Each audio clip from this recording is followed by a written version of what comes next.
So, before I start to talk about this subject, I would like if you leave a like or dislike the video if you don't like, and also if you subscribe to my channel. And I also want to mention that this is more of a hobby, and I don't think how often I will post on the channel. And you see about the it's not so the videos are not so high quality in regards to the editing, but I will try to offer you facts and lot of facts about different periods in history, of course.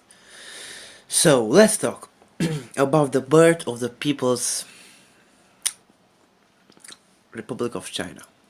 So it is considered that the May the 4th movement was the largely the event that started that led to the creation of the Chinese Communist Party. Why did this happen? At the end of World War One, even though China entered the war, not militarily, but entered the war on the side of the Entente, they weren't. They didn't participate at the Treaty of Versailles, and so their concessions, more German holdings in China, like Tsingtao, were given to the Chinese, but were given to the Japanese Empire, who was starting a new age of Japanese imperialism and expansion and expansion. So that was about the May the 4th movement. Fast forward a couple years, and many of you might know that the nationalist revolution that toppled down the Qing dynasty in 1911 was, of course, the nationalist party called Kuomintang, and this party was ruled by was ruled by the revolutionary Sun Yat-sen. But in 1916, Sun Yat-sen offered the title of president to General Yuan Shikai. But Yuan threw China into more of a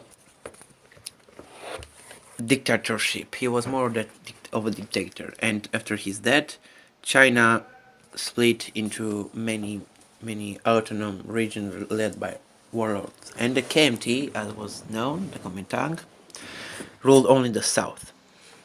But Sun Yat-sen was hoping for many years to launch an offensive and unite China under nationalist control.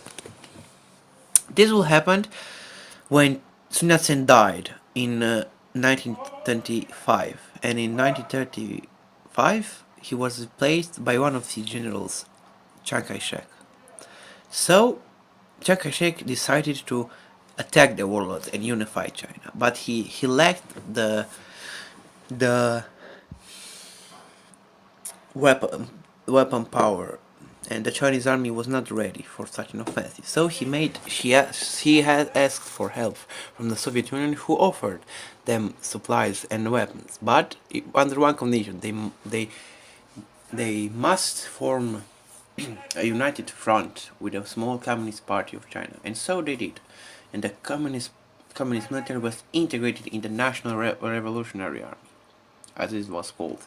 And in 1926, they launched what will be called the Northern Expedition, defeating the warlords and unifying China under Canton control with a capital at Nanjing. But soon after, Chiang realized that now the communists will be the new problem, the faction that will give concerns to the well-being of China.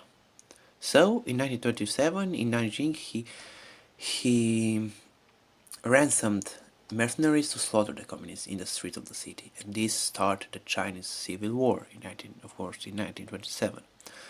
Things go down, and there were many peasant uprisings. One in particular was led by a 30-year-old Mao Zedong, who you see right now on the picture on the screen. Although his first uprising fell, being crushed by the KMT forces, This helped create the Chinese Workers and Peasants Red Army, later known as the People's Liberation Army.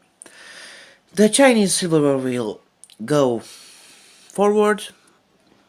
The communists will be ill equipped, but eventually they will get more motivated and better led and have a numeric advantage over the nationalists, and they retreat to a southern mountain province of China.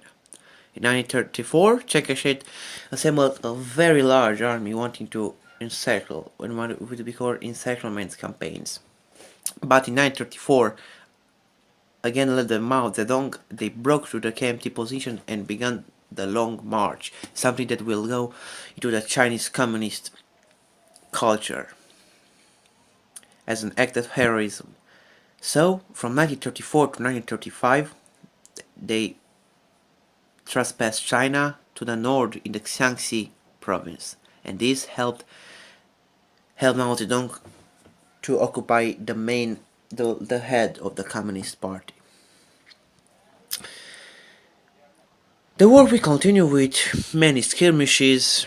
Eventually, the war came into a stalemate when in 1937 the Second Sino-Japanese War will occur, which you know is the war between the Empire of Japan and the Republic of China.